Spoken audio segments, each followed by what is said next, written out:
welcome to my review of Miss Universe 2019. Okay. I have all my notes here on my laptop. I was taking notes during the show, very long show. First thing I want to say is 3 hours again, and it took them how long to finally announce the top 20, and that took forever. That's just something I want to get out the way because I just had something to say about it. So the first thing I said was about the opening. Now, I used to be a harmonizer, so I'm I don't know, I'm just very familiar, I forgot the word I was going to say, with Allie Brooke from Fifth Harmony, and I thought she was a good opening. At first, to me, it wasn't centered around the girls, it was more about her, but then it kind of felt like the Allie Brooke concert, but then as we progressed, it was sort of like, okay, no, I see the girls, and I just saw their vision was for it to be the girls have all that time and Allie have some of her time. I mean, I know how to explain it, but I sort of see where they're going, and I liked it. It was good for them. I absolutely loved all the opening number dresses. They were sparkly, they were gold, the pinks, the like silvers. Those are just dresses I would wear. The only dress I was like, what is this? Was Miss Philippines Gazzini, that long purple. And by the way, we'll get to Philippines placement later. Big surprise to me. I love the stage. It's different. It's not pageanty. It gave you a runway, but it was still a pageant. And I said this to my mom the entire time. I was like, it's like I'm watching an award show, like the Grammys or Fashion Rocks. It doesn't feel like I'm watching a pageant, and I don't mind that because for what we're doing here, for Miss Universe purposes, I don't need to feel like I'm watching a pageant. I need to feel like I'm watching a show. Once it's on television for me, it's a show, no matter what. And I think they pulled that off really well. So like the judges were right in front of the girls, so I don't know if they still looked at their monitors or not because they were right in front of them, and that was cool. Steve Harvey's little golden green jacket, I love, and Miss South Africa, our new Miss Universe. I didn't have her on my top 20, but I was thinking about her. I was like, I had her, but I didn't know where she would go, so I didn't put her. My mom had her as number 1 though. My mom picked her as the winner from way before the pageant, when she was crowned Miss South Africa. I thought that was amazing because I did have her, but I just didn't know where I would put her, where she would fall. And clearly she would fall as number 1. She signed the jacket. So now we have Miss Universe's signature on the Steve Harvey jacket. I was wondering when his intro would stop. It was so continuous. I felt like I was watching him for an hour, not the girls. But I also do really love Steve Harvey. I love the Steve Harvey show from back in the day. I love Steve Harvey, so I was laughing. And I love his disclaimer about how if he sees anything funny, he's going to say it. And I was like, please say it. Please say it. I love color commentary, but I also love commentary from the host. I need the host to address stuff. You can't just host and not say anything about it. I didn't like that the girls didn't get to introduce themselves on stage, and instead of introducing themselves or walking out in the national costumes and having a time on stage, especially for those girls who don't make the top 20, all they had was a montage of who made of their costumes. I didn't like that. I need the girls to have their own time because for these girls who are not making the top 20, this is it. This is the last time we're going to see them. And they don't have time to be in the spotlight, walk alone. So it really made me upset. I am back. So minus that, we got to the top 20, and I did notice like halfway through the show, I was like, wait, there were no there were no video package, and I love that so much because I hate watching the video packages. It's gonna sound bad, but I really don't care what your story is, what you're doing. I cared about that before you got here, and that's what the judges care about in an interview. As a viewer, I care about what I'm viewing. I'm not viewing your story, I'm just viewing what you're doing on that stage right now. That's something important to me. So when we got to the top 20, it was I don't know, this might not be in order. It's a little out of order, just a little bit. South Africa, Indonesia, Vietnam, Nigeria, and Thailand for Africa, Asia Pacific. Then we had Albania, France, Iceland, Portugal for. See, this is how I know I'm doing something wrong. I don't know what I did. France, Iceland, Portugal. For the Europe, they had Puerto Rico, Peru, Dominican Republic, Mexico. This is not even 20. I don't know what I did. 1, 2, 3.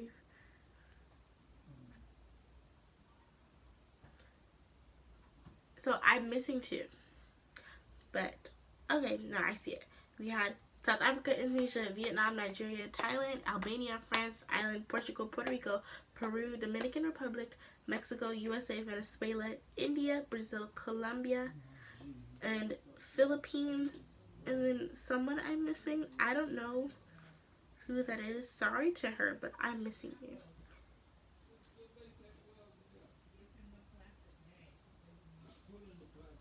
Yeah, I don't know where that person is. But out of my top 20, I had Philippines, USA, Thailand, France, Puerto Rico, and Iceland all make it to the top 20. Yay for me. I was excited to have them in the top 20. It's like, that's 6 out of 20. I mean, that's not that bad. It's a little bad, but it's not that bad. Because this year was hard. Big shocker for me, and this is when I knew, oh yeah, Philippines is not winning. When Gazini did not make the top 5 in her region, I was like, so she's not winning. I already know. I don't know what she did in that interview room.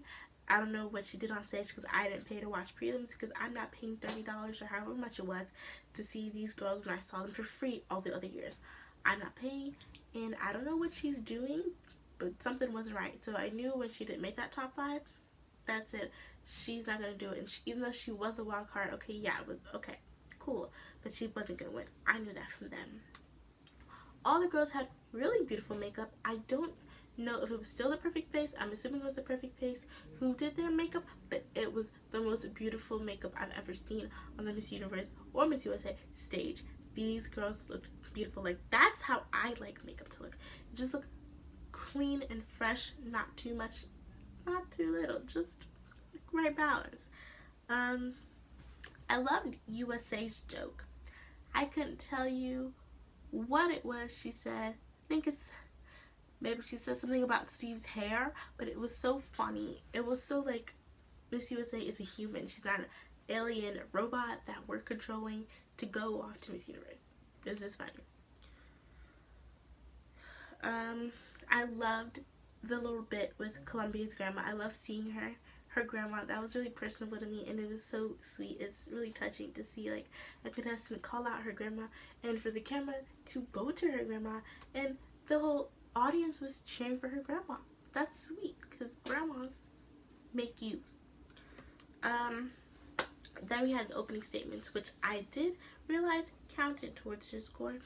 Now the thing with me is I hate opening statements. I hate opening statements and I hate closing statements. I don't know why. I just hate it. It just bothers me. So I was judging, oh my gosh, I don't know what I just said. I was judging the girls, just watching Vietnam. So she's not good at English. So I think she should have spoken in her own language, like France, and someone else did it. I can't remember who it was. But speak in your own language if you're not good at this one. I think she should have done that. Because, first of all, it would have given us more time to actually see her on stage with her language and the translation being played. And I didn't like it just bothered me. I wanted her to do well. And I think if you come to this Universe pageant, you don't have to speak English. But when you do, just like if I go to the Miss Universe pageant and I feel like I should speak Spanish, if I want to speak Spanish, I should know, like the back of my hand, it should sound like I can actually speak the language. That's it. Like Miss Vietnam, good for her for actually trying to speak that English and just giving us, like, being a little more, like, expanding on her language and her knowledge, but I feel at the same time, speaking your own language so you can do better in the competition. Speaking the language you know the best. I'm not going to go somewhere and speak whatever language she speaks because I don't know that language very well. And I would sound insane. You know what I mean? Then I was thinking about Nigeria. Okay, my friends and I were talking about this, and my mom was talking about this too. We were judging her hair so bad because I did not like it. It looked like she just won a little, like, add water or something. Her hair was not cute. Thailand felt cheesy to me. I don't know why she felt cheesy, but she felt cheesy. She felt so rehearsed. I know it was rehearsed, but it felt so rehearsed. You know what I mean? It's like a girl doing her intro at NAMM. I am Allison Paul. No. I am Allison Paul. A little better. Albania. She stood a very funny way. It was sort of like, her leg went, I don't know what that was. Peru. This is 3 days later. I'm saying it's 3 days later. Peru was doing a little bad. She was fumbling and stumbling, but I loved her story. Dominican Republic, you could see her spacing out on us. And I don't know why. Again, I did not, throughout the competition, and, okay, before the competition, I liked Dominican Republic. I thought she was great. After, I love her. But during the competition, I wanted her to get off. I did not like her. She felt so cocky, which brings me to another thing. I'm always rooting for the Philippines. Like, I'm always like, Philippines is going to beat America. Point blank, period. But to see Gazzini on the stage, I could even see it in her, like, a little bit. She looks like a little, like, yeah, I'm going to make the top, like, 20. I'm top 5 in my region. And then she didn't. And I was like, sad. You could see it in her eyes on stage. The Philippines also fumbled. Top 10, USA, Colombia, Puerto Rico, South Africa, Peru, Iceland, France, Indonesia, Thailand, and Mexico. So all of the girls I had, minus Philippines, did not make it. She couldn't even get past the top 20. When was the last time we had to go through that? In the Philippines. Big shock. But when she spoke, when she opened her mouth, I knew she wouldn't make it, even though I was a fan. And the reason I put her as number 1 on my list, because of the sash factor. We all know these sashes are influencing how far these girls go. And I thought, okay, Philippines, when she won, I was like, I love her. But at the same time, it's like, I don't know how that worked. But I guess I was right, because she didn't even make past the top 20. I said that. Then we moved on to swimsuit. I loved hearing motivation and the choreography that was dumb, but I loved it. Then we moved on to Lizzo's song, whatever. There were like 2-3 different shoes. Why? Just stick to the tan shoes, ladies. And I know for my darker skin girls out there, they don't have the tan shoes. Miss Universe, hey, wake up. Can you at least get a darker shoe? You know who's coming to your pageant. Get the white girls the white shoe, get the black girls the black shoe. And by black, I mean dark tan. It's not that hard. You know who's coming beforehand. That's all I gotta say. It was very distracting. USA, powerful entrance with the cape. The capes were cool this year, and they didn't really match, but they were cool. They didn't match the swimsuits at all. And I want to see these girls in one swimsuit again, because swimsuits are distracting. Just give me one and I'll have to focus on it. But USA had the greatest entrance. Beautiful. Her abs kill me every time. I love her abs. I love to hear the girls' voices and whatever they were saying rather than the color commentary from other people, because it made me happy. Also, now I'm talking about this, where was Luciera? Didn't hear a thing from her the whole pageant. Not one thing, didn't even show the rehearsals. That's something I'm noticing. It's very weird. I don't know what that was, but that's what happened. Then I loved Peru's turn. I can't remember what the turn was, but I loved it. Iceland, to me, had a tired walk, and she's another girl I wasn't really liking throughout the competition, even though I had her in my top 20. I did not like her throughout the competition, but I loved her before and after. France's smile, it was falling. It was, you speak. Or if you want to do the,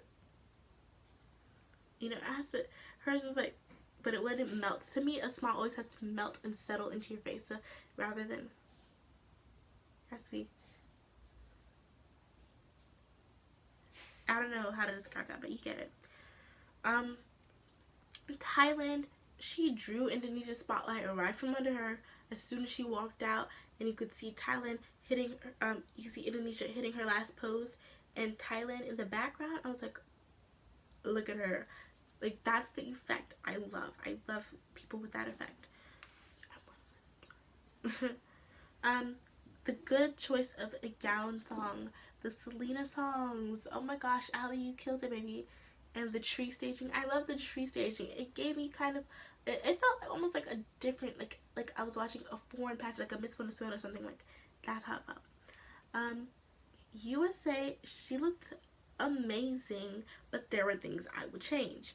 I would never have worn that gown. I hate gowns that have that, the stoning, like the shine, but I couldn't describe it. See, like it's like plates, tectonic plate vibes. You know what I mean? I don't like that, like plating and plating. I don't like that. I preferred her prelim gown. I would rather she have worn, I don't know what I'm saying, the prelim gown for finals night. And I liked her hair pulled back like that. She almost looked like a warrior, but at the same time I didn't, because I love when she wears her hair just out. It was disappointing. I think she should have done, like, pull that hair back, and if she wanted it back, do like a wrap bun. I forgot, some guy with a G, I forgot his name, but that style is almost like something from a wedding, and leave some loose curls out. I would have loved it. Colombia's gown was way too similar to Adriana Gutierrez from 2015, and it bothered me. Iceland, she looked cute. I loved her gown. She looked teen. Like, I think she would have won Miss Teen USA, but we were not Miss Teen USA. France, very French. Her gown with the feathers, very Francais. Okay, I don't know. Then we got to the top 5. Mexico, Thailand, Colombia, Puerto Rico, South Africa. And at that point, I had, how many did I have? I had 2 out of 5. And I knew Miss USA wasn't going to make it, but I was rooting for her that whole night. When I saw Philippines go down, I was like, USA, rise up. And then she didn't.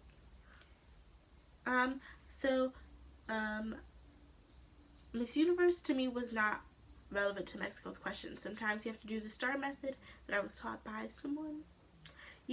Bring it back to you, but it wasn't. She brought it back to her, but it didn't really make sense. Sometimes in the context of a question, you cannot bring it back to you because it just won't make sense, and that's what happened. It's about protests, and then Miss Universe. Thailand didn't even use her translator. That was just something I noticed. I was like, why is she there? She was just sitting there. I was like, girl, go back to your seat. A lot of the questions that the girls gave two-sided answers, which I call flip-flop answers, rather than asserting an opinion. I know you're catering to a broad audience, and some people may like it, some people may not, but in this day and age, I don't know, it might just be my generation, but we like to, as if I'm like the end of their generation. I shouldn't be talking. I'm 2002, we end that generation. I think 2003 ends my generation, so we're not in this one. I don't like flip-flop answers. I like the answer. If you have an opinion, say it. I don't really care. Say your opinion, because I say mine, and I don't mind. If you're mad at me for my opinion, then too bad, because it's mine. I'm not mad at you for yours. Don't be mad at me for mine. Then we got to the top 3. Mexico, South Africa, Puerto Rico, and at that point, I was rooting for Puerto Rico. I didn't know. I was not rooting for Mexico, because I just didn't know how anything would go, because I was like, Mexico is so good, but then she spoke, and I was like, it's Puerto Rico, South Africa, and South Africa spoke like a true queen, like, I want to be her, but Puerto Rico also did the same thing, but only, like, a little worse. Like, I truly feel like there was, like, like a 1 point or 0.1 difference between those two girls. They were amazing. And then South Africa won. And to see her family stand up looking like, we look like Black Power in the audience, okay, honey? And we went at Tyler Perry Studios, as we should, in Atlanta, Georgia, baby. There's been a lot of controversy about Miss South Africa winning, and here's where I say my thing. I just want to say, listen, okay? If we, as Black people, want to celebrate Miss South Africa being Black and winning Miss Universe, let us do it. Until you become Black, you won't know what it's like. I'm a Black pageant girl. I know what it's like. And that's what I'm saying. Anyway, like, comment, subscribe, and they're making too much noise. So